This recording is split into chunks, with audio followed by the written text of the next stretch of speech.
Ladies and gentlemen, welcome to Louisiana Game Day, your one-stop shop for all things Louisiana college football. From the 337 to the 318, the 504 to the 225, we have got all things covered in the great state of the boot with everything you need to know on this Saturday. My name's Bryce, joined by some great content creators from around the state covering your favorite teams from around the Bayou State, and we are ready to give you some beautiful outlooks on this Saturday in the boot. Without any further ado, let's get into the teams up north. So we've got La Tech and we've got ULM both fighting it out today. So ULM is going to be taking on UTEP, who actually, gave a little bit of a fight to the Texas team last week. Gave a little bit of fight to the Longhorns. Obviously, Texas isn't what people expected. I think we can all agree on that. Arch Manning was the Heisman favorite, and it was supposed to be the year of the Longhorns, but that just hasn't happened yet. UTEP gave them a fight, and now the ULM Warhawks have to go down to El Paso. The guy who usually covers for us, Dusty, one of the best content creators when it comes to covering the Warhawks. He's actually on a flight to UTEP at the moment, so that's why he's not here. But you can go back and watch our old episodes by following us at Be in the Know, subscribing here on YouTube, and you'll find all of the great breakdown that he gives to the 318. Covering that region as well, La Tech is facing against Southern Miss this week, which actually should be a pretty fun matchup for small schools. Do any of you guys keep up with what's going on? Yeah, so I'll say this: that is a old rivalry from the Conference USA days that will be renewed now that La Tech is heading to the Sun Belt. I look forward to this to kind of kick off that rivalry, renewing again. It's going to be interesting to see how La Tech performs. This will kind of be a preview of what they'll see next year throughout the conference, and kind of how they'll have to tailor their team to compete in that conference. So this will be an interesting matchup. Yeah, and as the LSU guy, I mean, I watched La Tech take us on a couple weeks ago, and I mean they're a scrappy team, man. It's not like they're just some small FCS program who you can beat up on anytime you want. And we've got some live chat going on Facebook from Mark, and he's saying Southern Miss is back, and he's right. Man, Southern Miss was kind of the program for the past few years where it's like if you want an easy win, just take on Southern Miss. But now they're gaining some traction. They've got a whole new staff going on. They're getting some more resources, and although their golden child and Brett Favre isn't making them look the greatest, they're figuring out the football program again, and they're trying to fight back and find some relevancy. And that could be like you're saying, it could be a really fun rivalry that renews, and it could be two teams who are on the way up to face off against teams like ULM and a team we'll talk about in a little bit, and UL Louisiana. So I think that's an underrated game that should be really fun. I think the line's at about 3.5 for Southern Miss and La Tech, and I think that'll be a really fun matchup. So if you're interested in watching some Louisiana college football, make sure to tune into that later on today. But let's cover ULM, cover La Tech. Let's go right up there, right in the Ruston area, and get into Grambling. What we got? All right, so today Grambling takes on East Texas A&M. They played East Texas A&M last year, and they won in overtime 35-28. However, Grambling forced 6 turnovers in that game to help them propel themselves to that win. This year, it's kind of some similarities. Before that East Texas A&M game, they took on Tuskegee, kind of a historic not rivalry, but historic game. Two historic HBCUs taking on each other. This year, they took on last week East Kentucky. Was it East? Not East Kentucky. I'm sorry, Kentucky State. That game went to overtime in a game that probably had no business being that close. However, Grambling got the win. Now they take on East Texas A&M again this year. East Texas A&M has already taken on another HBCU from the SWAC. If I'm not mistaken, they end up losing that game. So this will kind of be a measuring stick for Grambling, see how they can do against a common opponent. It's going to be a tough one. Texas A&M has got, Grambling has got to get it going against East Texas A&M in order for this to, I guess, make it respectable, give fans something to cheer for, give them something to even believe in. Mickey Joseph, year two. Most schools, you've got time to build. At Grambling, is not so much anymore. They've got an expectation for wins. They've got a championship pedigree, and they look forward to seeing this team be back in the ranks of competitors, and having a game like they did last week against a lower opponent is not going to be a good look. At least in this case, you're taking on another FCS opponent, so people can kind of make it a little bit more, make a few more excuses for you, but they've got to put up or shut up in this game today. Yeah, I mean, you look at the SWAC, and Southern took on Alabama State a few weeks ago, and Alabama State's looking like the power head of the SWAC right now. They're 2-1. Jackson State, is always going to give you a fight. But Grambling's got the same record as them. They're all 2-1. I think, correct me if I'm wrong, but I think this is Grambling's first chance at the SWAC. So this could be a matchup that gets them kind of into that championship hunt. And we saw East Texas A&M a few weeks ago take on a powerhouse team we were talking about earlier this season with Florida State, and Florida State made their mark known against them, 77-0. What do you think Mickey Joseph needs to focus on? Because we know Mickey Joseph here in Louisiana. I mean, he's been all around the state. He was a powerhead with LSU for quite a few years. Went to Nebraska. Things didn't necessarily work out, and now he's back in the boot working with Grambling. What can we look for from Mickey Joseph today to try to get a leg up on the competition? Oh man, if anything, honestly, let's find some balance on offense. If we can get some balance on offense, I think that at Grambling can be okay the rest of the season. They've got to be able to kind of mix it up, with the pass and the run. Defense has kind of been up and down. And the reason why I say another reason, a measuring stick, they played the first game, Langston out of California. That's a D2 school. Then they played, let me look and check, Ohio State. So you really can't tell as far as, what you may look like against light competition. Then you play another D2 school last week and you struggled. So now you've got East Texas A&M coming in, and you've got to be able to, like I said, put up in this game. You've got to find balance. You've got to get that defense rolling. Can they create those turnovers like they did last year? That's what's going to be the most interesting part in this game for me. If you can't create those turnovers, can your offense keep up? Can your defense slow them down? I mean, we're really going to find out a lot today. Being this is the first FCS versus FCS game that Grambling is going to have on the season. This should be, this will be interesting, especially consider if you look ahead. Is it next week? Next week they take on Prairie View, the only team who's won in the conference so far. Yeah, they got Prairie View in the State Fair Classic, and if I'm not mistaken, I've got to look at the record. Go back.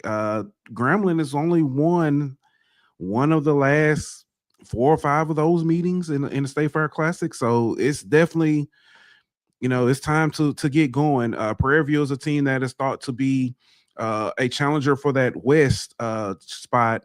And like you said, Alabama State is challenging on the east side against Jackson State. And Grambling's got to find a way to keep up.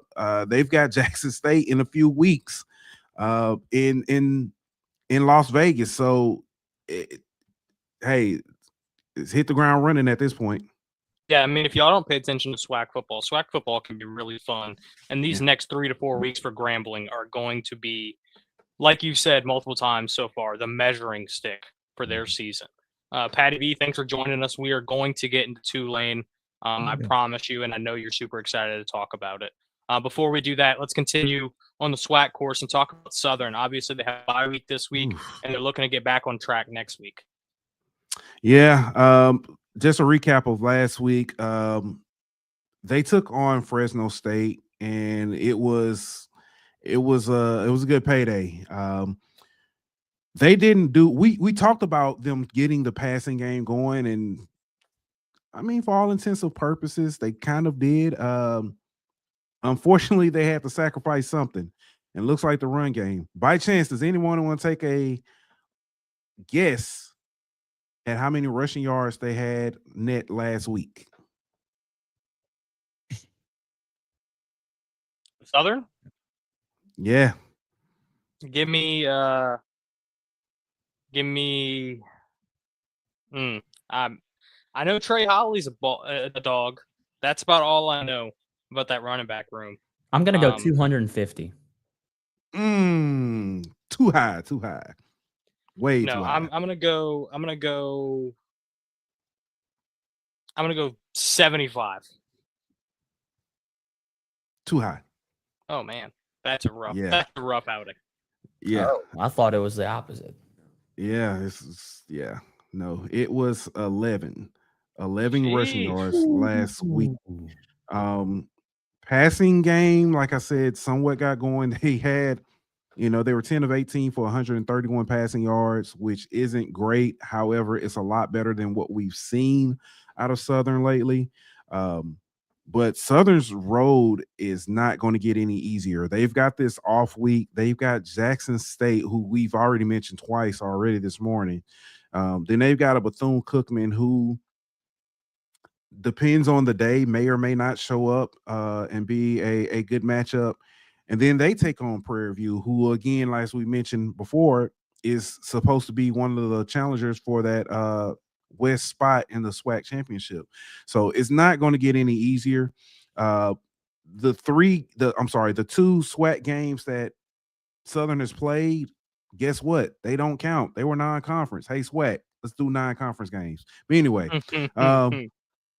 Mississippi Valley, they got the win there. It doesn't count as a conference win. They lost to Alabama State. That's helpful for them, but it doesn't help with your confidence going into SWAC play. So, Southern's got to get healed, get better, and get ready. Yeah, and we'll continue to talk about both Grambling and Southern as the season goes on.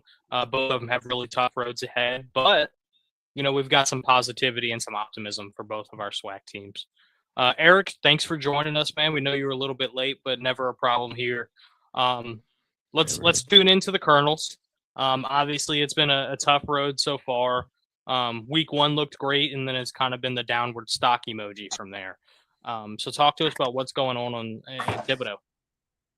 Yeah, man. I think that bye week, like we talked about last week, came at a good time for this team. Hopefully this offense can get rolling. If Deuce Hogan could trust some of his playmakers, guy like Michael Brock Jr., utilizing him out of the backfield, throwing him screen passes, just handing him off the ball. I mean, he's a playmaker. But yeah, just utilizing your playmaker, finding trust in your teammates. And also, if this defense could kind of get their feet under them out of this bye week, that would be super helpful. And then, of course, traveling to Texas State, that's gonna be a tall task today. But if they can go out and just compete and just kind of keep them in check, that would be nice to see. If it doesn't unravel like it did in that last game. So hopefully, his defense could kind of find something. Yeah, Texas State's a good team. I mean, not even talking about the FCS level.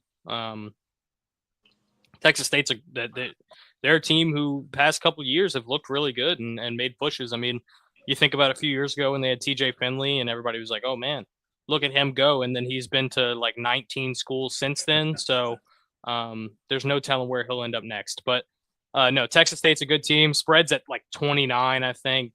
They're giving Nichols a 2% chance to win.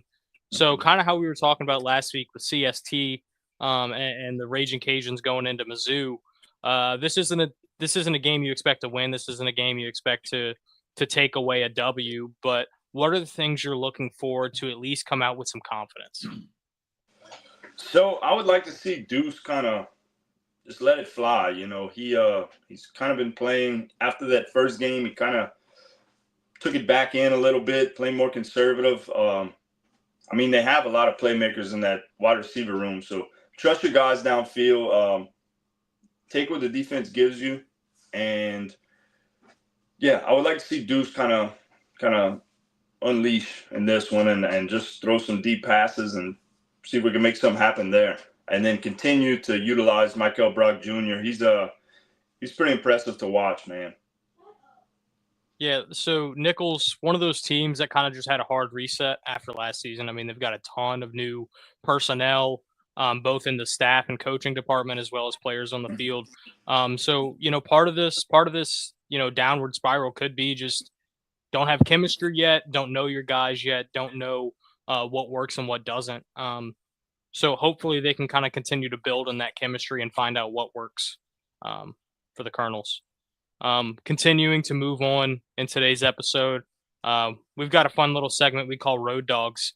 And we were talking a lot about this before we went live. And we've got about 10 games we could go through.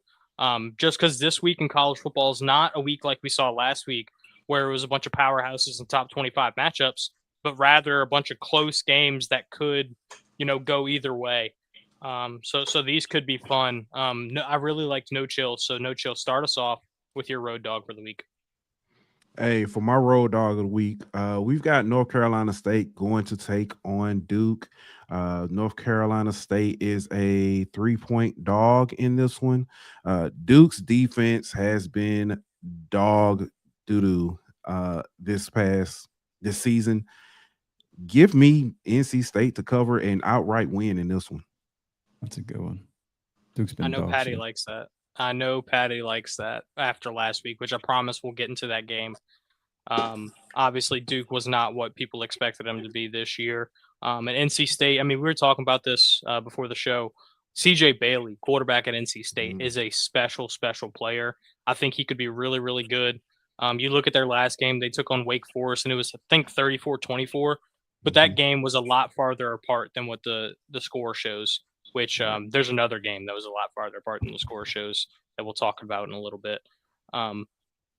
Yeah, I mean, I like CJ Bailey. I like NC State. I like the Wolfpack. Shout out Will Wade, new basketball coach in the Winston-Salem area. So I like that pick. CST, what y'all got for us? Yeah, we're actually going to go with Illinois plus 6.5 over Indiana. I just think Indiana has not played anybody yet. They've played, I think, Kennesaw State, Indiana State, and then Old Dominion, and they actually struggled against Old Dominion. I just think Illinois is the better team. They've had more competition. They had went into Duke as underdogs, came in and beat them by a good bit. But yeah, I just think Luke Altmaier is going to just outdo Indiana's quarterback, and we'll see how it goes. So I have them covered plus 6.5. I also bet on that today. I took that bet at plus 6.5. I think Bielema's a great coach. I think Altmaier's an underrated quarterback. And Illinois is top 10 for a reason. I know they don't have the biggest resume in college football as of right now, but there's a reason they were rated highly before the season, and there's a reason they're rated highly now. So Kurt Cignetti's going to have a very big challenge on his hands. Patty, do you have one for us? I do not. I'm here to all talk about good. Tulane and Tulane only. See, and that's where I was going next, because my road dog for the week is the Green Wave. There you go. Tulane's plus 11.5 going into Oxford, Mississippi. And obviously, I don't want to go too far deep into it because I don't want to steal Patty's thunder.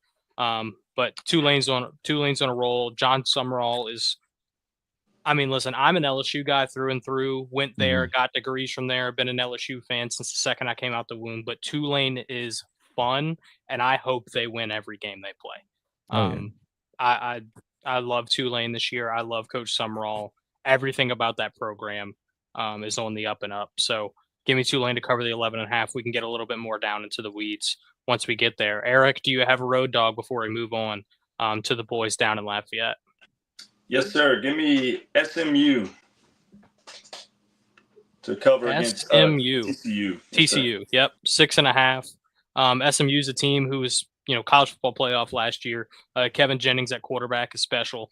But they're taking on Sonny Dykes and going to the Dallas-Fort Worth area.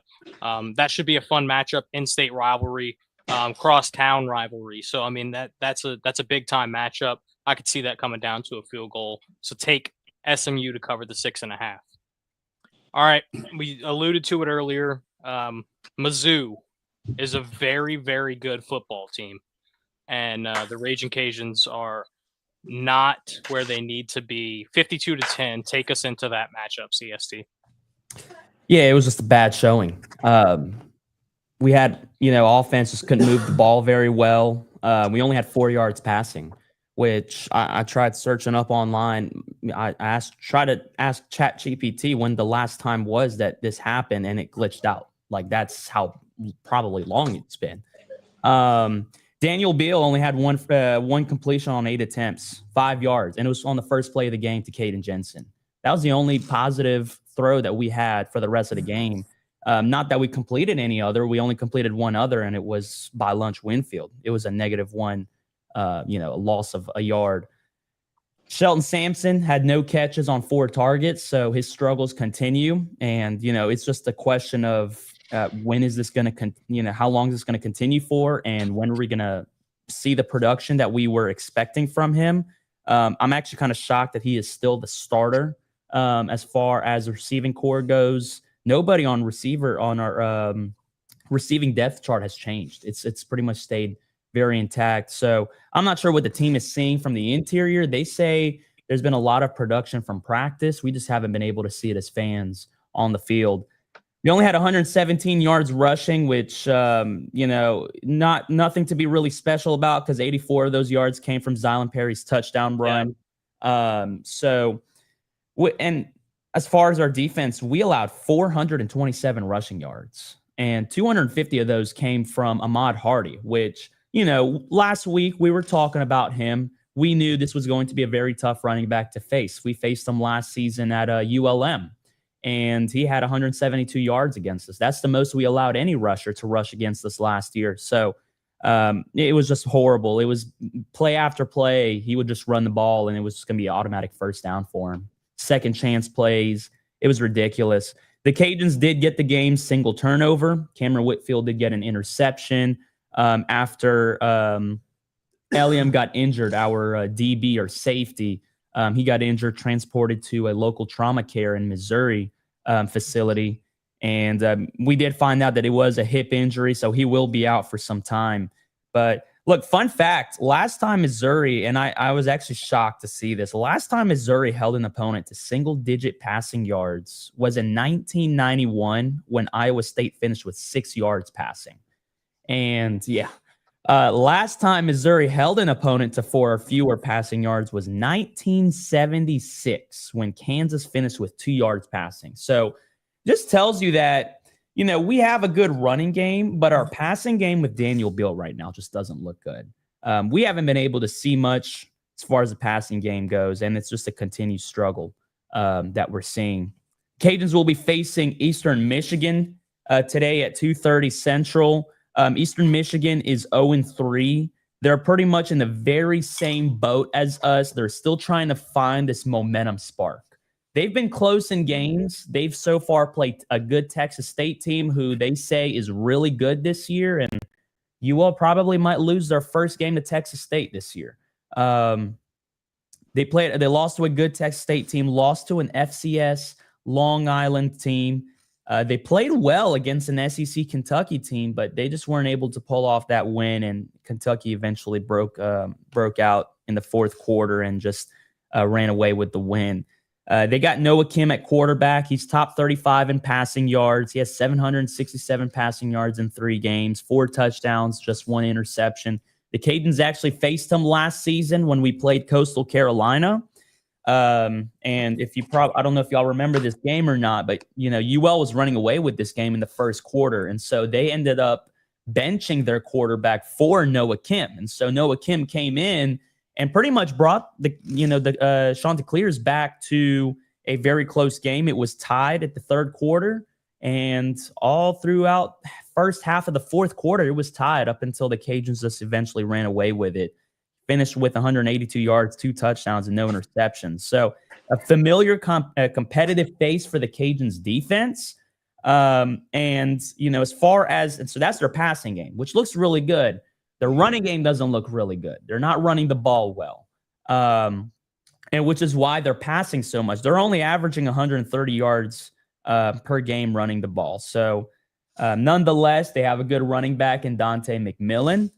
But like I said, they're just doing this out of desperation because of a poor running game. No big plays on no big players on wide receiver core except for Terry Lockett Jr. He's Kim's go-to receiver. So we're looking at this offense that the Eagles have. It's pretty bad. They are throwing the ball well, but other than that, not too much, nothing special. So you look at this Cajuns offense, who is doing very poorly passing the ball. They run the ball really well. You got Eagles team who can pass the ball really well, doesn't run the ball really well. And like I said, Cajuns offense is bad, especially through the air, only 178 yards passing on the season. We're averaging, 59 yards per game. Daniel Beal, still no spark from him. He only has that single touchdown that he threw against McNeese. And your leading receiver, Shelton Sampson, who right now sits at 5 catches on 22 targets. It's bad. He's your leading receiver with 63 yards. So the only positive we have is our run game. We're averaging 200 yards per game. Zylan Perry, Bill Davis, they're excelling as we expected. Freshman Stephen Blanco is playing pretty well as well when he gets in. So, look, defensively, the Eagles allow 526 yards per game. It's bad. 234 in the air, 292 on the ground. They played really bad versus an LIU team.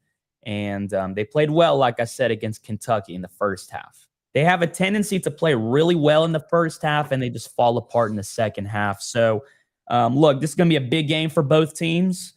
Whoever wins will go home feeling like they got a lot of momentum going into conference play. Whoever loses is going to have lots of concerns about how the future of this team is going to look like for the rest of this season. So, a tale of two struggling offenses. One struggles passing the ball, so relies on the run. One struggles on the ground, so relies through the air. And so there's not many big playmakers on each team. UL only has Zylan Perry and Bill Davis. Eagles have Noah Kim and Terry Lockett Jr. That's pretty much all they have. So as far as your Cajuns offense, they've proven that they are good at slowing down the pass game. Only 138 yards per game that they've allowed through the air. The question is, with 2 games that they've so far allowed 200-plus rushing yards, is this defensive front legit? And that's going to be the question that we'll find out tonight. UL should be able to run the ball well today. I think this will also be a game to figure out if the passing game is going to work. Like I said, the Eagles are not doing really well as far as defending the pass. So we'll see how this game goes. EMU will put defenders to stop the running game. They know that UL can run the ball, and that's what they will do to try and score on offense. So to finish this off, I think UL, in order to win, needs to pass the ball well. They need to figure out something on offense and being able to throw that ball, as well as keeping up that running attack on offense. Defensively, I think the DBs will be tested. They've done a great job this year. They're not allowing many yards through the air this year. Purbuella last week really didn't throw for much, only 180 yards. McNeese, I think it was like 45 yards passing. Or no, that was Rice. And it's probably the same against McNeese. So DBs are doing well. They will be tested, though, against this team that throws the ball a lot. So can they keep their composure even after losing one of their star or one of their starting defensive players to a pass-heavy team? We shall see. My prediction, UL will win 27-24. The game will be close. 2 teams who are fighting hard to get momentum into coming into conference play. It is also homecoming for EMU, so that's that. But I think we will crash the party, and we will cover the spread of 2.5. What year is this for Coach D? Coach Dez? Yeah. It is his fourth year. 4th year. What do you tell a team after losing by 42 points? Like what? I mean, obviously, listen, again, we talked about it last week. They weren't expected to win by any means. Right. But the spread was 27-ish. They lose by 42. So, I mean, that's a whole nother game you're basically adding on there worth of points. What do you go into the locker room and tell that team to get them ready to play the next week? It's a hard one to swallow, especially for a team who's coming in and wasn't expected to lose this bad. And so, Coach Dez, knowing Coach Dez, he's always the look, next play, we're going to fight back next play and just going to do the best that we can out there. last week, a reporter had asked him, why is the passing game so bad? And his response was, I don't know. That was his response. Ouch. And it really shocked me because, a fourth-year coach saying, I don't know, to why his offense, who he calls the plays for, is struggling and struggled more than it should have. That really shocked me. And so I don't know. It left me speechless. And to answer your question, this team really relies on next man up mentality, next play mentality. And they know they have the dog in them. At least that's what they believe. And I do believe so as well. They just haven't been able to execute those plays, at least on the field. They've been able to do it in practice from what we've heard. They just haven't been able to do it against real opponents on the field. So that's that I have to say. It's a hard question to ask. If I may, I think I know what you tell a team that loses by 42. Mhm. What is it? What do you tell Come them? with it. Don't worry, Billy will be available soon. Yeah. We're we're gonna talk about Billy in a little bit. Because obviously we're gonna go into LSU last week, and then Florida's gonna be one of our road to the playoffs matchups. Man, I mean, don't get it's me wrong. I do think Dez is on a hot seat. Of course, Napier's on a hot seat after last week's game. It was bad for DJ Lagway. It was a bad game on offense for the Florida Gators, even though they controlled the game with the time of possession for more than LSU did.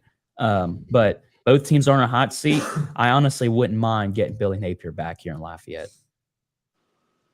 Yeah, I mean, dude, it's just tough looking. I mean, obviously I didn't watch the game, but looking at the box score, you take out Zylan Perry's one breakaway run, and UL had 37 yards of offense. Right.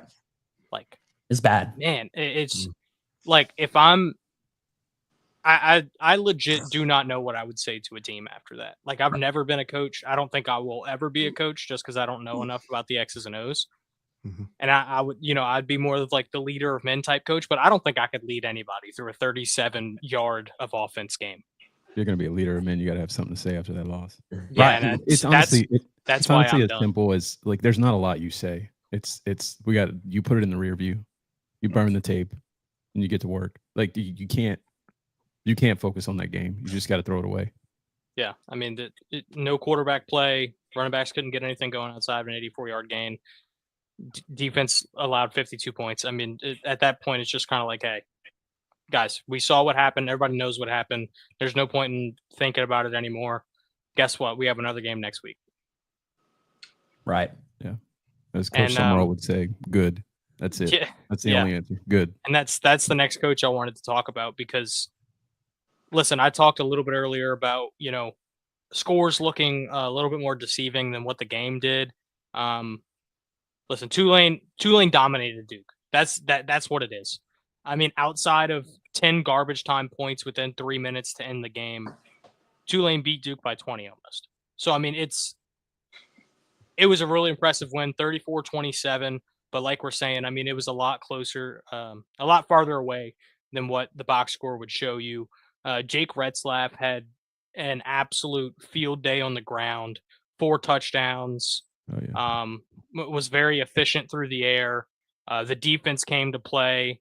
A lot of interesting takeaways from that game, both positive and negative. But Patty, talk to us. You're the Tulane man. Yeah. I mean, it was a special night. Man, I was real unlucky. I was unfortunate. I had to be out of town, and I wasn't able to actually be there for the game. But I heard just the atmosphere was phenomenal. I caught it on a tiny TV in SEC country at a random bar. So there was a lot of Florida LSU talk going on around me. I had to hold my ground for a while, but it was a good time and it was a lot of fun to watch. Yeah, I think it's interesting. You mentioned that the score didn't really, speak to the outcome of the game or how close the game was. But I kind of look at it differently. I think that one thing that I took away from that game, first of all, it was a revenge game, which was awesome. You got your lick back, so to speak. Retzlaff showed out. He looked way better than Mensah. Not that Mensah even looked bad. He just looked like Mensah. No, Mensah had like 330, 3 touchdowns. I mean, he threw a pick, but it wasn't like it was like it's not like he looked bad by any means. No, he didn't. But the thing that I took away from that game immediately was Tulane has to figure out how to play more than 3/4 of football. I think that through their first 3 games, one thing that's really stuck out to me is they have these really high highs, but then they kind of taper off, and then the other team gets back in the game, and they almost fumble it away. I mean, the same thing happened with South Alabama. Same thing happened, well, I guess the same thing didn't happen week 1 against Northwestern, but it was definitely a tale of 2 halves where the first half they dominated and the second half was just kind of a lot of nothing from both teams. And then with Duke, obviously you see the same thing, the real high where you blow them out, and then, slowly but surely they pick away at it, and then they get that flurry at the end where, I'll be honest, it could have just been the atmosphere I was in, but I got a little nervous at the end of that game. I was looking at the time and I was like, man, they're getting this a lot closer than I would like to see. So I think, especially going into a team like Ole Miss where you're already at an uphill battle, you got to figure out how to play 4/4 of football. And I'm sure Summerall is already telling his team that, right?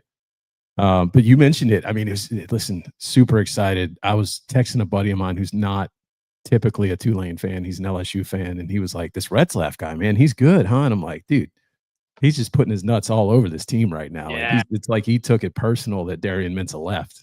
And he wasn't even here. And he's known these guys for less than 2 months. Yeah. I mean, he comes in from Utah and moves down to New Orleans, Louisiana, which, first of all, the culture shock that guy must have had. Forget football. Yeah. That's wild. I've been to Utah. There's not a lot happening in Utah. It's I made the joke when I went out there to go snowboarding once, and as soon as I got off the plane, I was like, this somehow feels like the whitest place I've ever been in my entire life. And I'm not just talking about snow. Like it was just so awkwardly, like I felt so out of place. I mean, because considering the reason he left Utah, how much of a culture shock is New Orleans? Well, I'm just saying. Yeah. That's not necessarily not necessarily on that front. I was kind of going more along the lines with Patty of the people and places you see. Not a lot of seasoning. Trust me, Big Freaky is getting along just well in New Orleans. I tell you that. Big Freaky. Oh my Big goodness. Freaky. Okay. Jake Big Freaky Retzlaff. All right. Yes. He's doing just fine. No, he's man, he's just so fun to watch when he tucks the ball.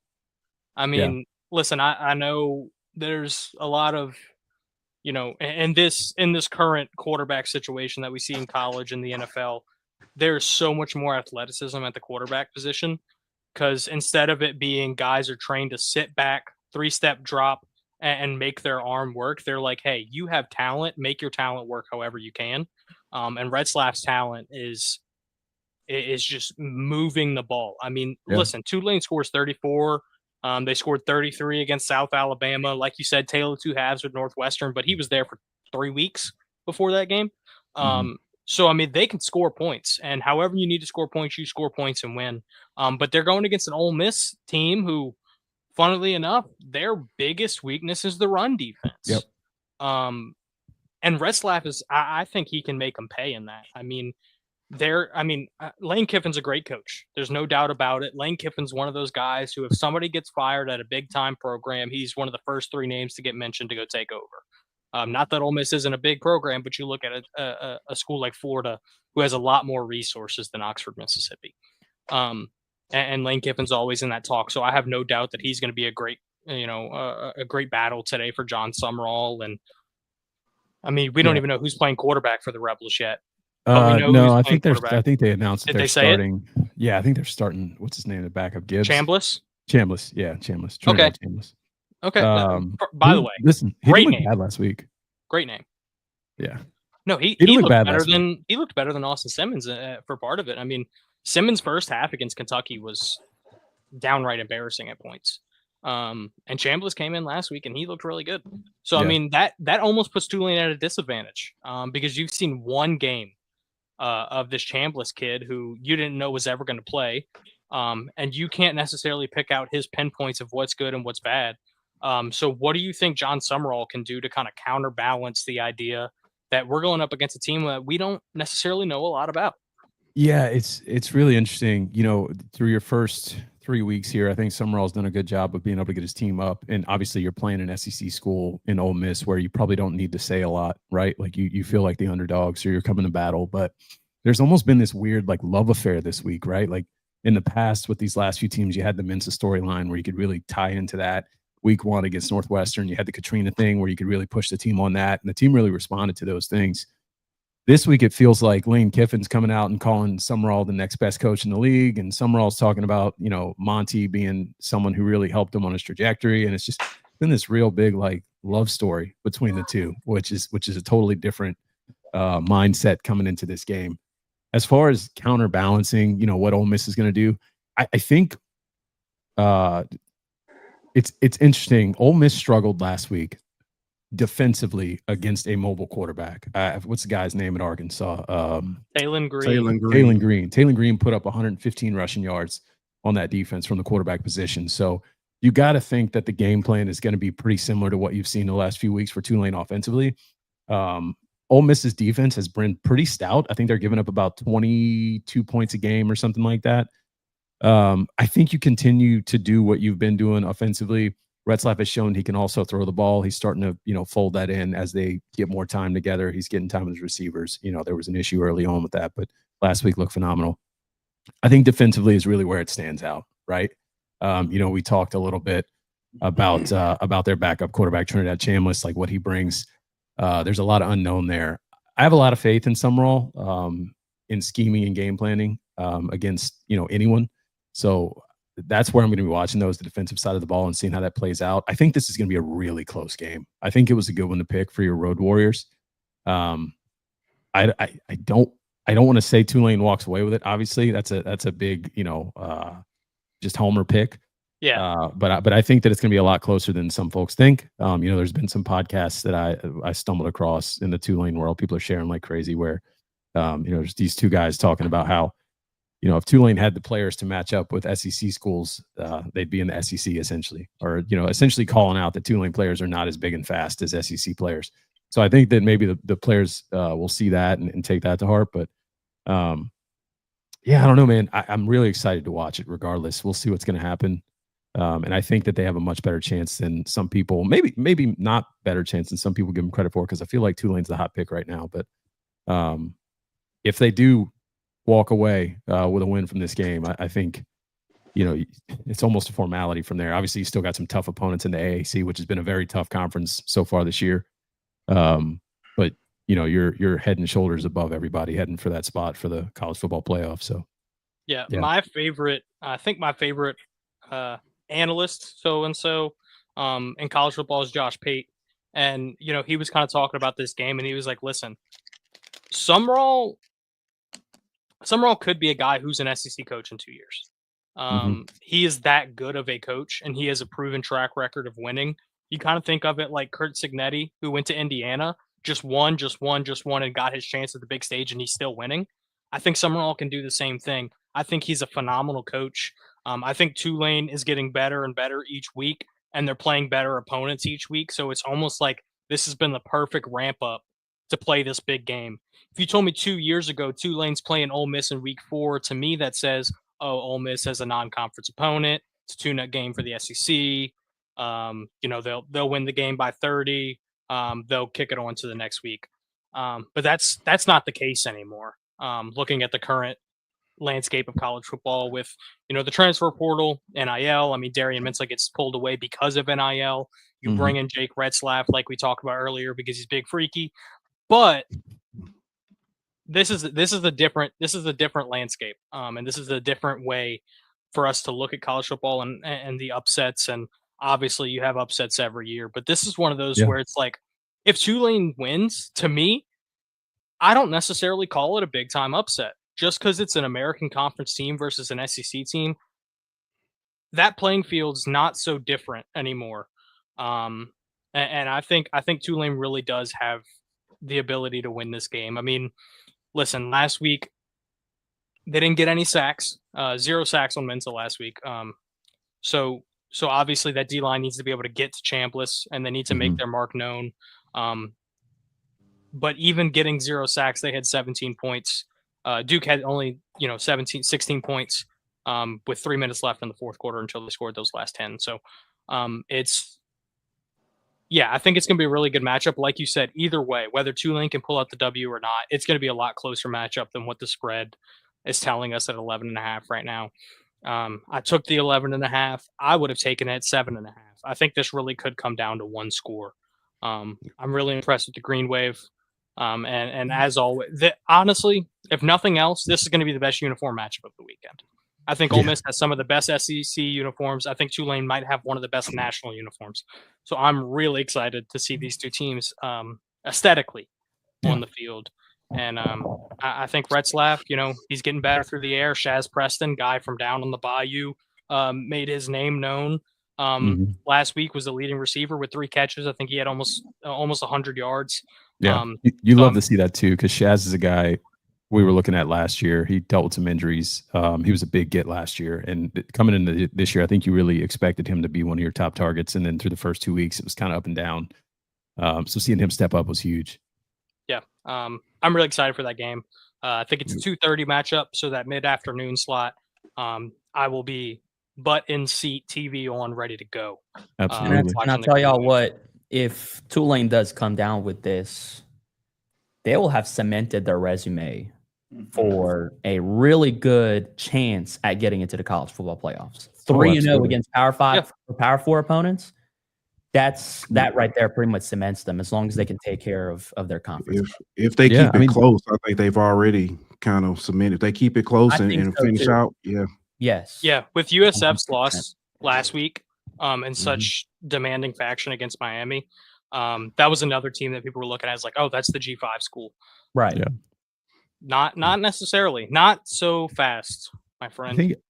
Not so fast, my friend. I think it's very interesting in general. I think the team so far, what it looks like is going to come out of the American Conference, right? Like the American Conference is head and shoulders, not to talk trash about it, Sun Belt or anything else we got going on here. The American Conference has shown out against some of these Power 4 schools this year, maybe some lower end competition. Obviously, Florida's not that great this year, and that's one of the schools they picked off, but I think they've got 5 or 6 wins, maybe more at this point. I can't remember, against Power 4 schools. Memphis is a great squad too. Yeah. I think they're probably the toughest out for Tulane in the conference, and they're going to take them on, closer to the end of the year. And last year we saw that Memphis beating Tulane had a lot to do with the end result of that conference. So I think that'll be a matchup we highlight heavily once the time comes.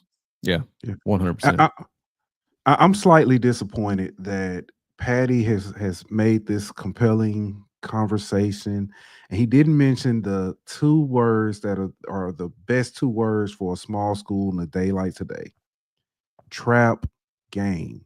Ole Miss has a big one coming up next week, and I think that is going to play a huge part in today. I picked Tulane to win outright personally. I think that the outlook for next week and the way Tulane is played, Ole Miss has not looked their best.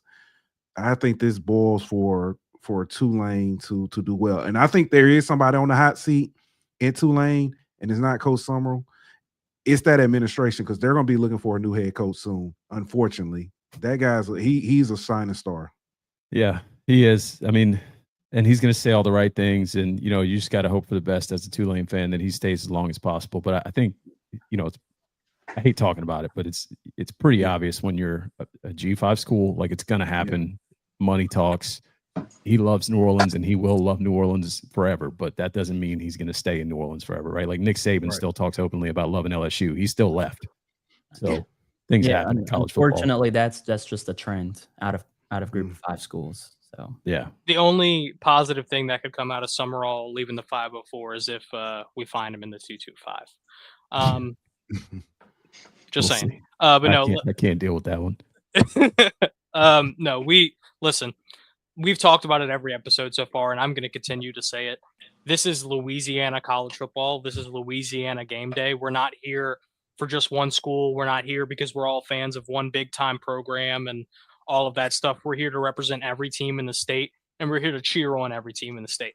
I don't care that I'm an LSU guy who lives 15 minutes away from Tiger Stadium. I'm going to root on UL when they're going in. on the road. I'm going to root for Tulane to go into Oxford and win that game. I'm going to hope the Colonels can turn it around. I'm going to hope for our HBCUs to highlight the talent that's in this state, because that's where a lot of the kids come from. They're in-state programs, and I'm really excited to continue Louisiana Gameday and watch our state shine on the biggest stage of college football. You forgot Centenary College. Oh, I forgot Centenary. Sorry, Eric. I was hoping he'd throw that in at the end. Yeah, I got one. I got another one for y'all today. There you go. Do you want to do it before or after that coffee mug you're sipping? It's all good, man. Whatever y'all want. No, go for it. Go for it. Give us your highlight before we break down the Tigers. All right. So we got Louisiana Christian University, formerly known as Louisiana College. They're 2-1 on the season, headed into Hardin Simmons in Abilene, Texas today. They're a top 10 Division III school, so it's going to be a tall task for these guys. But like you said, this roster is filled with guys from Louisiana, from all over the boot. So it's they got a first-year head coach. This is a scrappy little team, man. So hopefully they can go to Abilene and make some noise today. Yeah, listen, we had a good 12-minute talk on UL, good 25-minute talk on Tulane, and we'll probably have another 15 on LSU. But man, oh man, if LCU doesn't show up, we're all going to be heartbroken. Man, special place in my heart. A lot of my friends went and played there. Shout out Pineville. You know, what a special town that is. Special place. All right, let's go. Let's go for it. Let's start to wind this thing down as we get into the final team here in Baton Rouge. LSU last week, 20-10 win over Florida. Was nothing exciting. Was nothing going to blow your socks off. Was nothing like the 2019 team that we saw go into Death Valley every week and hang 65 on their opponent. However, as Brian Kelly said, you got a double-digit win over a really tough SEC team. Why are you paying attention to the negatives? Now, I'll get into that speech in a little bit. But Eric, what did you see last week against UF? What's good, what's bad, what's ugly? So good, man. Obviously, this defense. You lost Whit Weeks early on, but Devon Keys and Wes Weeks, I know he got kind of dinged up there at the end, but Devon Keys, man, really came on late last season and is continuing to step up for this team. So you love to see that. Dominic McKinley made some noise. Gabriel Ryford and Jack Pyburn coming off the edges. And then, of course, this defensive backfield, in limited snaps, Deshaun Spears really made his presence felt. I think, obviously after that performance, he deserves more playing time.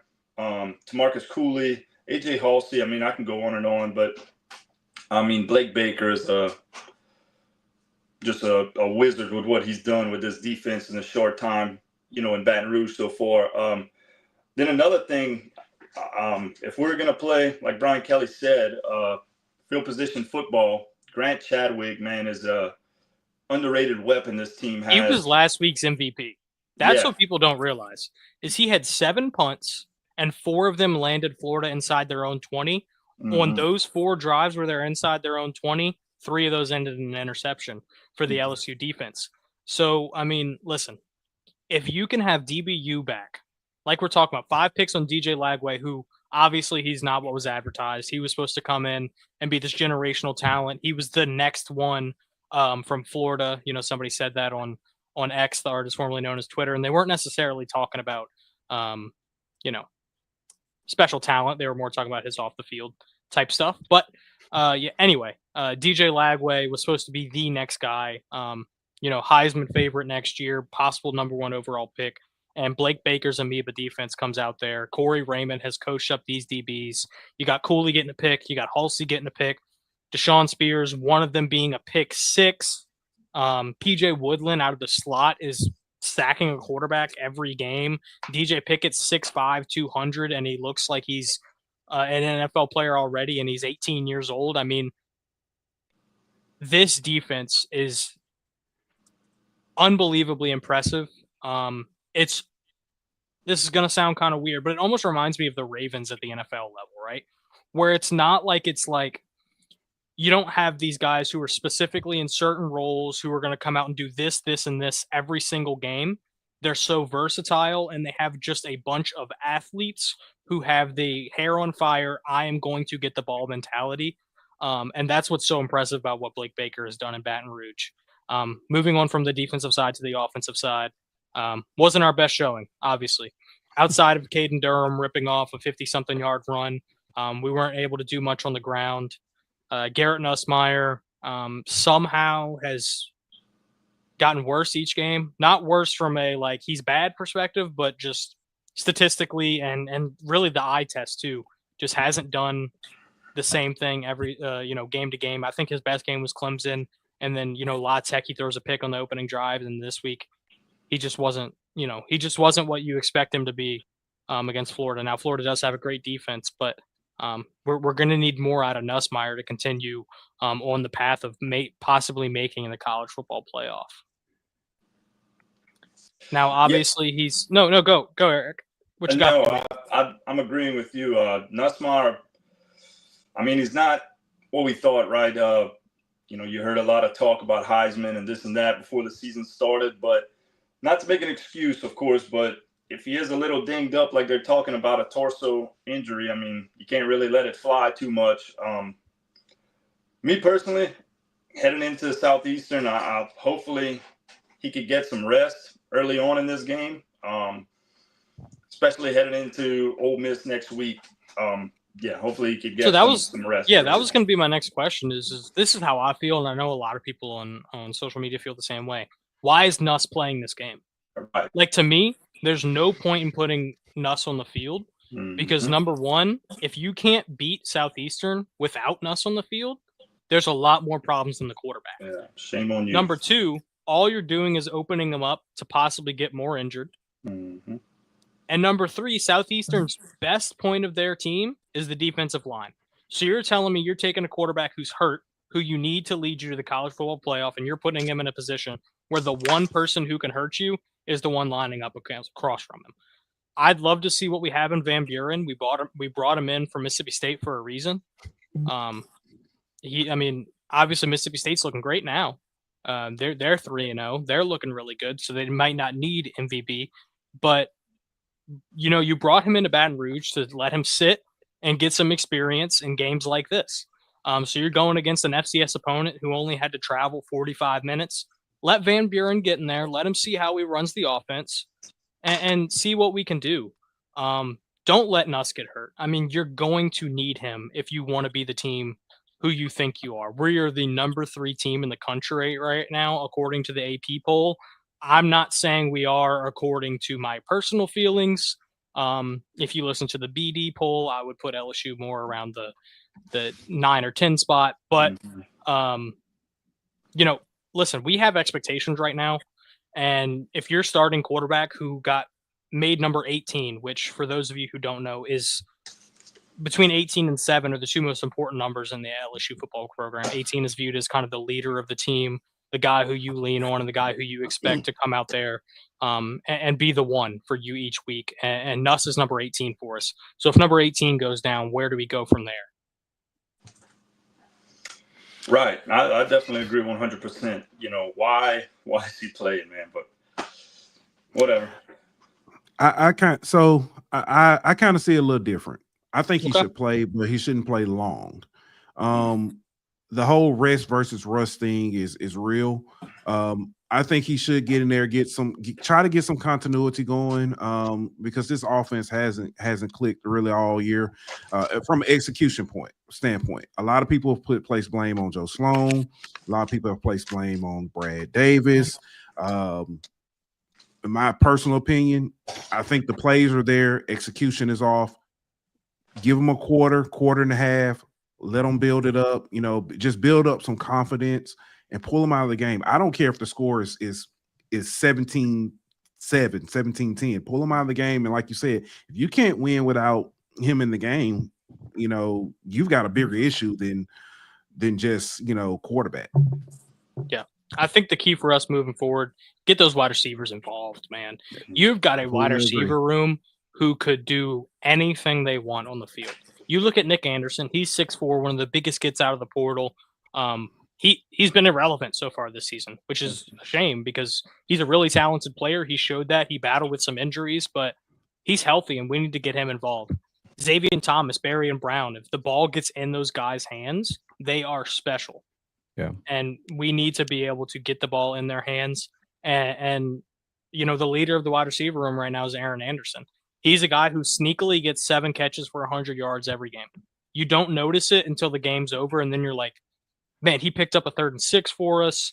He had a deep crosser that got us 25 yards down the field. He had one of those deep digs where he had the corner lost.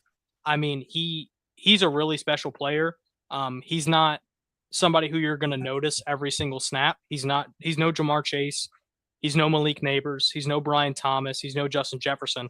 But I think he's well in line to be another guy who contributes at the NFL level coming out of LSU. Yes. Death taxes and Aaron Anderson. That's it, sir. What you got, Patty? No, I'm just sitting here thinking, I think one of the most frustrating, and this might be a hot take, one of the most frustrating things for me this college football season has been Garrett Nussmeier. And I actually don't blame Garrett Nussmeier. I as an outsider kind of looking in, watching the Clemson game week 1, I'm obviously watching a lot of LSU football because it's on here and everybody cares about it and I like to talk about it. I found the play calling to be very vanilla. And I think that it's continued that way.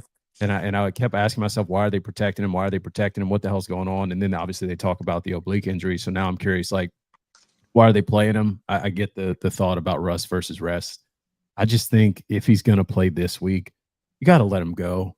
And I know people are worried about his turnovers, but like he's going to turn the ball over. He's that type of quarterback, but he's also going to make some really phenomenal plays. And you just got to hope that one outweighs the other, right? I think it will. I think he's got such a great hold of the offense, right? Like he understands, he can easily read the defense. That's something a lot of people don't talk about. Like, a couple motions here and there. He knows exactly what defense they're in. He knows how to get them into the right set. He knows how to make the right read. Sure, he makes some mistakes sometimes on some scramble plays, but Duke can ball. And I don't understand why we're watching him dink and dunk, throw screen, hand off. It's like you're watching, I was comparing it to watching like the Les Miles era LSU, where you never had a quarterback and you're just running and hoping for the best from your defense. Like, you got a quarterback, let it fly. Yeah. I mean, listen, we're talking about a team that Tulane's facing this week in Ole Miss.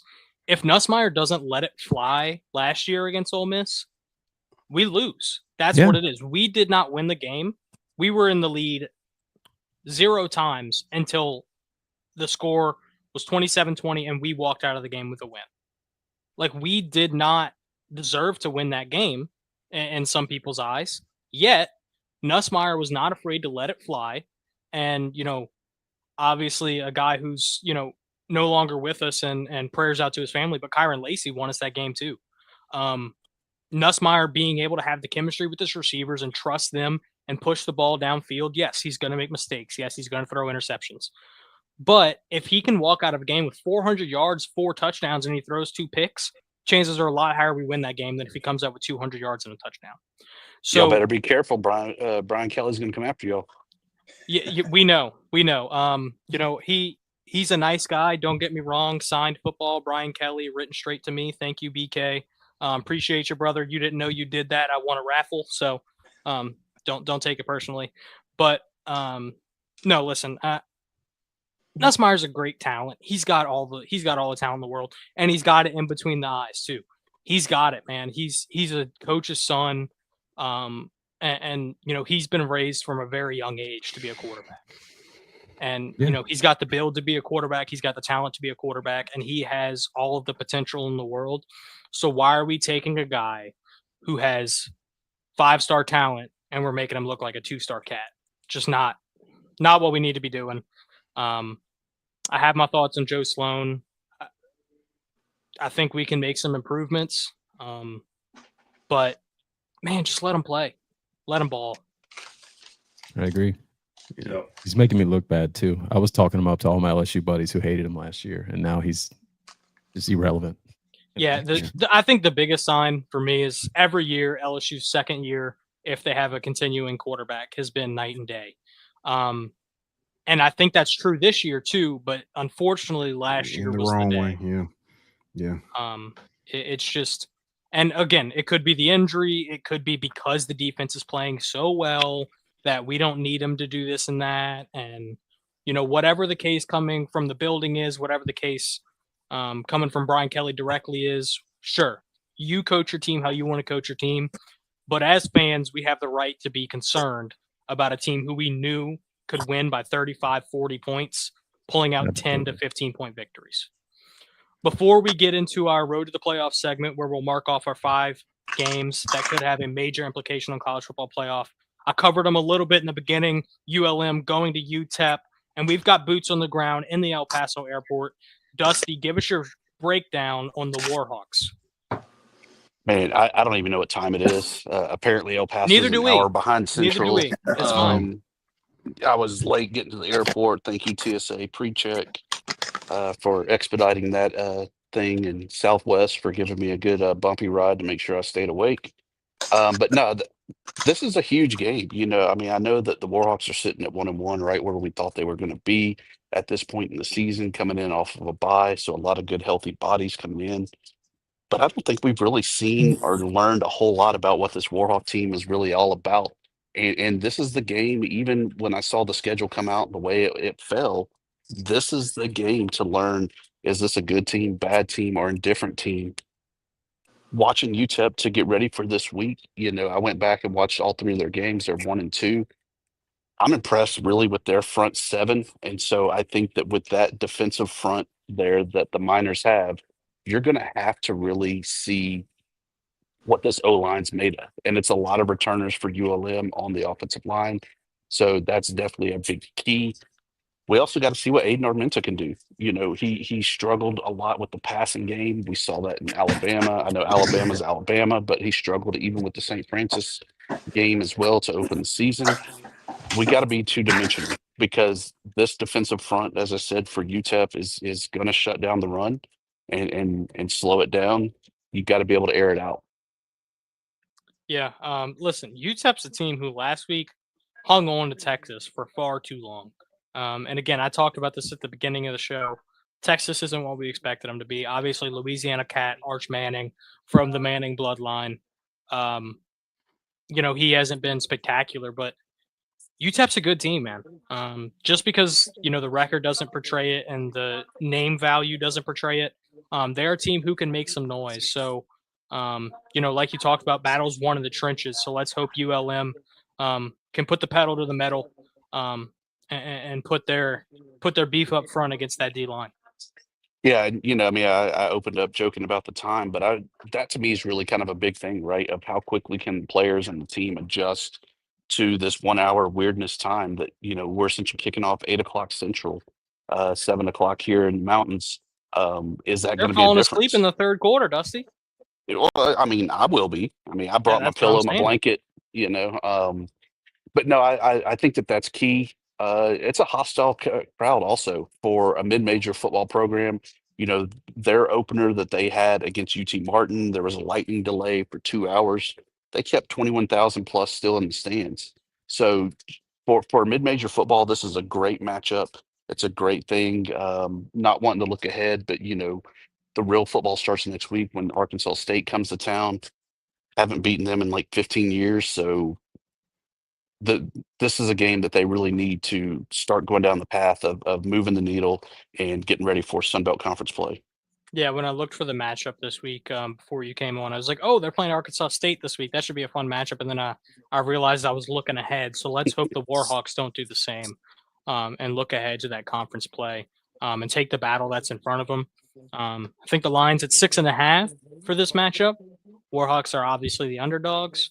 But, they've had a week to rest, a week to game plan, and a week to put that Alabama loss behind them. So hopefully they can come out in El Paso, Texas, and make their mark, against UTEP. Yeah, I saw Sicko's committee has this as their game of the week. I feel like we're due also that this is America's game because UTEP's got some ugly digital camo jerseys that they're playing in tonight. We got to beat them if nothing else, just for the fashion show. I like that. We talked about what might be the best aesthetic matchup of the weekend in Ole Miss and Tulane, and then we're going to what might be a pretty rough one down in El Paso. Obviously, everybody follow us here. If you're watching us on X at Be in the Know, that's KNEAUX, the only way to spell it. Subscribe here on YouTube if you're watching us here, and obviously follow us on Facebook as well. You can find us on all social medias at Be in the Know, or you can go to theknow.com to listen to our podcast, to read our article breakdowns. Eric puts out a good one every week for LSU. CST just started a new Friday show that they're doing live every Friday. So make sure to tune into that. They're very active on social media as well. I love reading what they put out every day on the artist formerly known as Twitter. And then obviously our guy No Chill, who has come to play today, talking about our HBCUs and giving us a lot of good information about betting lines with the underdogs. So while we're talking about betting lines, let's get into our final segment, the road to the playoffs, because we do want to cover a little bit of national news here, just to prove we do indeed know ball. So we're going to go into our road to the playoffs, which is the way we end every episode, which is 5 matchups across the nation that could have major national playoff implications. So the first game we're going to go into is a game that kicks off in about 15 minutes, and that is number 17, Texas Tech, going into Salt Lake City, Utah. 17 versus 16. I think the winner of this is going to go on to win the Big 12, possibly face off against each other again in the Big 12 championship, or they have one more team in Iowa State who could make their mark as well. So I think this is a really big-time matchup for the playoffs. Utah is favored 3.5 at home. Kyle Whittingham is a phenomenal coach. They brought in the quarterback from New Mexico State with his offensive coordinator, and he's looked pretty darn good on the ground so far. How are we feeling about this game? No Chill, start us off. Texas Tech at Utah. Well, I will say this. I think this is a huge matchup in the Big 12. I like what Utah has been able to do so far this season. I like what they've been able to do many seasons, especially on the defensive side of the ball. But this isn't the same Utah defense that we're used to seeing. And with that, I like what Texas Tech has been able to do in the portal, the guys they've brought in, the way they've been able to kind of rally and stuff. I think Texas Tech gets the upset here. And I've got Texas Tech winning this one and taking a commanding, I'm not going to say a commanding lead in the Big 12 because it's only one game, but taking a big league in here. And I think that this one actually pushes the loser out of the Big 12 championship game, unless we have major chaos like we did last year where everybody loses to Kansas. But I think this one is going to be huge. If I'm not mistaken, both teams have to play Houston. I do have some personal bias as far as Houston is concerned. And I think that the winner here is going to take a big jump because I think both these teams end up losing to Houston in that defense. So, okay. I mean, yeah, Texas Tech, probably the biggest team in the portal. They spent money. And I'm not just talking chump change. I'm talking everybody who salary cap money. Yeah, like I'm talking those guys who were out in the oil field who want their team to win. Yeah, Lubbock got some influx of income there. I think it was reported $28 million. That's wild, man. Because I mean, LSU brought in I think the second portal class in the nation, and it was rumored that they spent less than 20. So if you're telling me the difference in 1 and 2 is $8 million, wow. CST, who you got? Texas Tech, Utah. Yeah, you can go first. I personally think both of these teams are really good. They haven't really faced anyone of any significance so far. I mean, best opponent Texas Tech has played is Oregon State, and Utah has played UCLA. I think Texas Tech will come out with the upset over here. Got a really good quarterback. They got the resources. Their running back, their running game is iffy. But you look at that passing game, it's just on another level. Both of these teams have really good defenses as far as what we've seen for after 3 weeks of playing FCS low-level teams. But give me Texas Tech over here upsetting Utah. Big implications for the Big 12. Yeah, I got Texas Tech as well. I think that offense is just too much firepower. and they've been overlooked this whole season. Like they were ranked 24th, I think, and they stayed there for 2 weeks, and they finally moved up last week. So I just think that they're just they're going to come out and just prove to them why they should be ranked higher and why it could be a Big 12 and playoff contender. Yeah, speaking about rankings, I'm just going to say it. The AP poll sucks. I hate the AP poll. The older I get and the more I pay attention to it, the more I realize it's just dumb. It's bad. People don't watch these games. They don't know anything about football, man. You saw that anchor or that reporter who from Florida who was like, I didn't even Florida? really watch the game. I couldn't tell you who won. I just put in my ballot. Yeah. Stop. What are we doing? This is just it's miserable. Yeah, College football is in a bad spot. I'm going to take Texas Tech to not only cover but to win outright. Again, 3.5. It's supposed to be a close game. I think Tech's got the talent. Eric, do you have a pick on this one? Yeah, give me the Red Raiders. Texas Tech. I think pulls it out late. All right, so we're basically sweeping Dusty. Texas Tech. I mean, you mentioned AP poll, so I got to give you my scientific breakdown of this.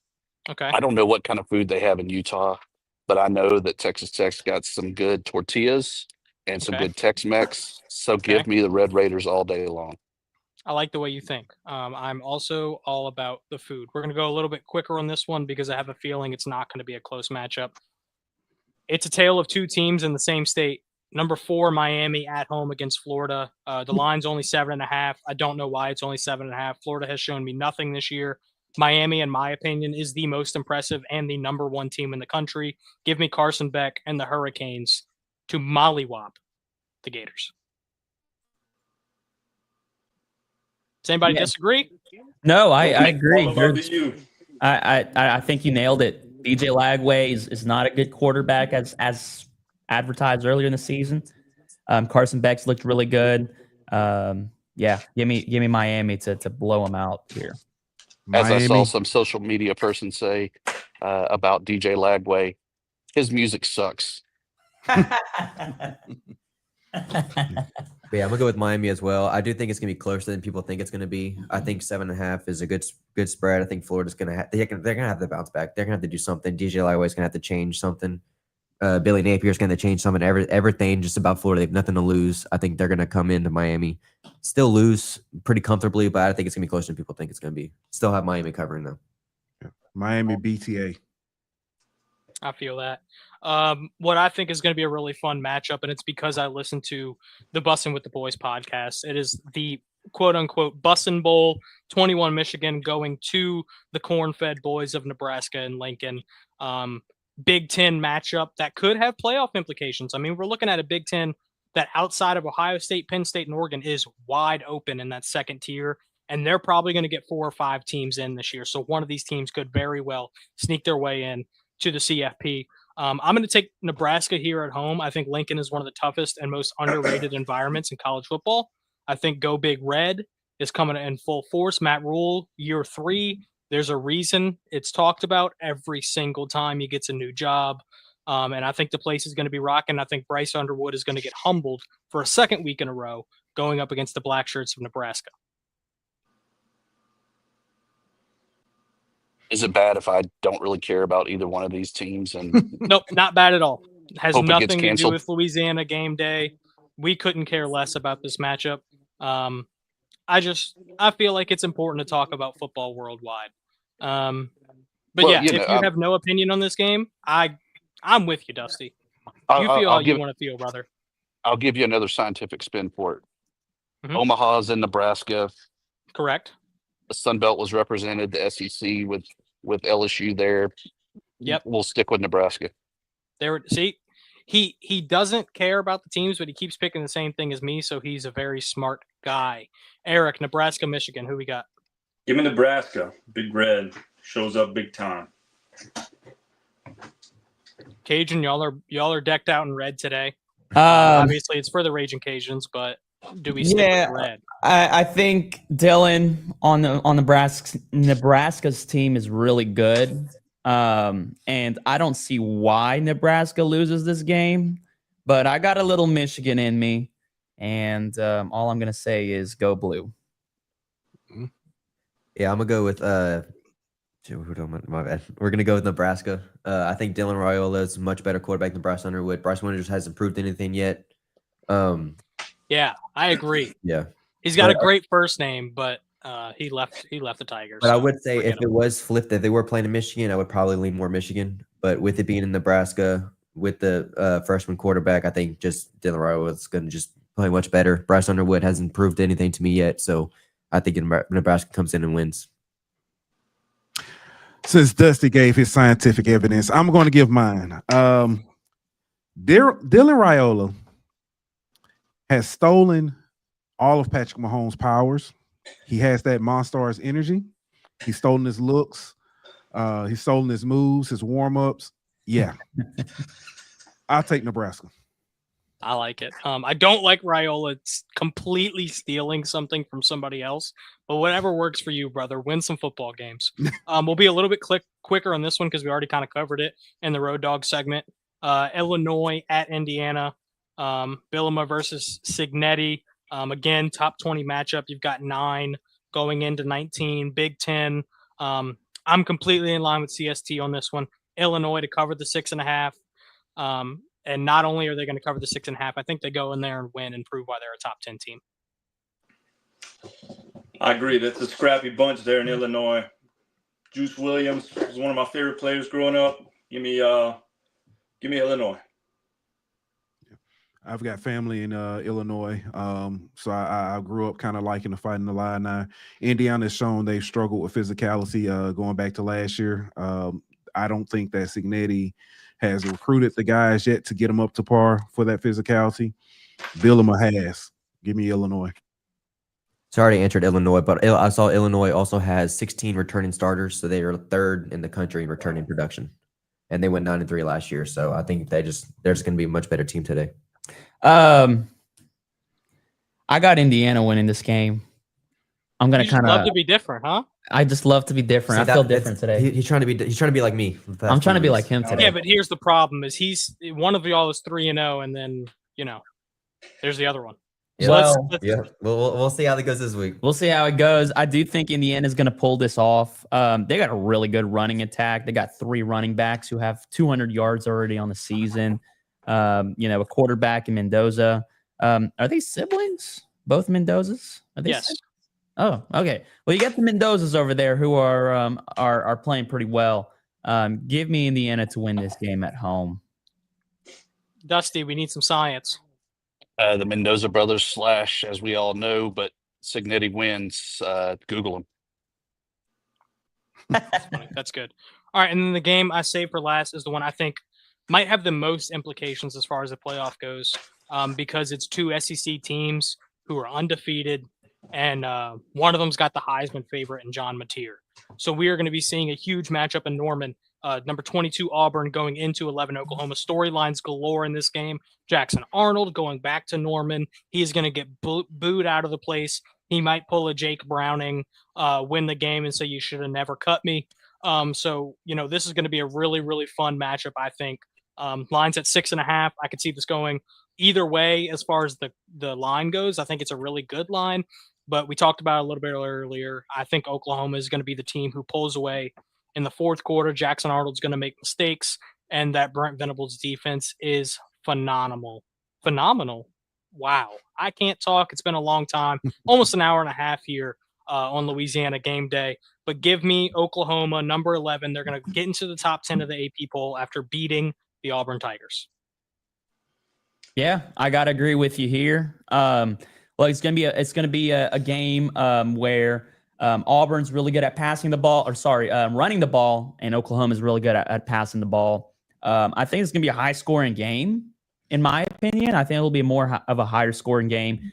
Give me Oklahoma here. I think they're the better team, just top to bottom. Look, I love Jeremiah Cobb. I think he's a really great running back.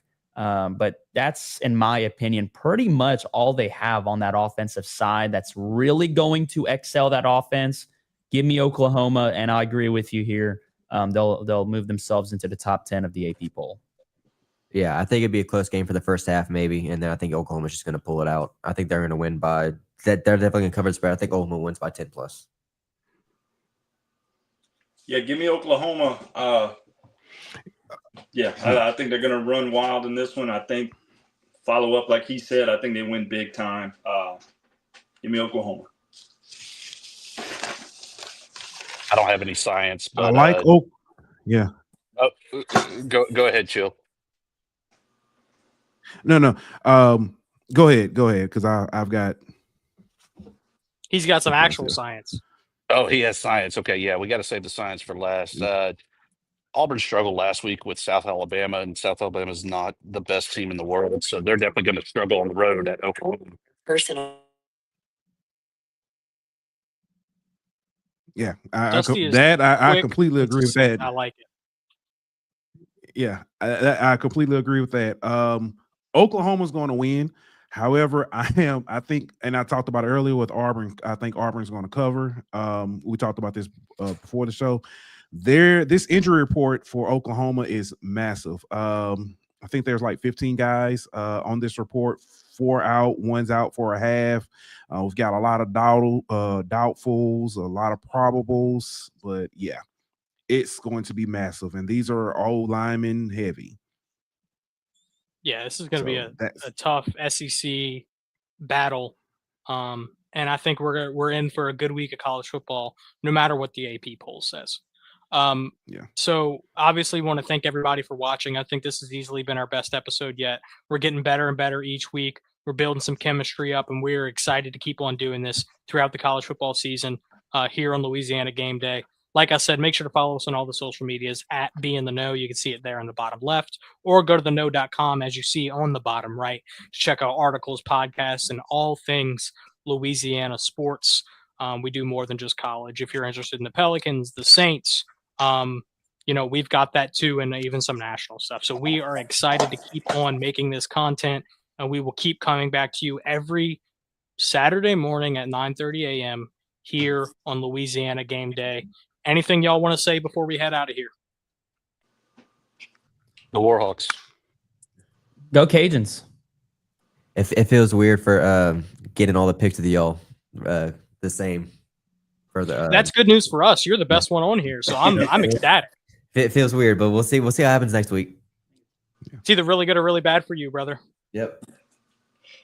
Hey, it feels good to be able to do a whole show. Everybody be safe and enjoy yourselves today. Yeah, absolutely. All right. Yeah, man. Y'all have a good weekend. Thank you guys so much. Go Tigers. And real quick, had a big rivalry game last week. South Lafourche pulled it out 42-41. Central Lafourche lined up for a 47-yard field goal. It was a little short. Exciting game, awesome environment. So go Tarpons.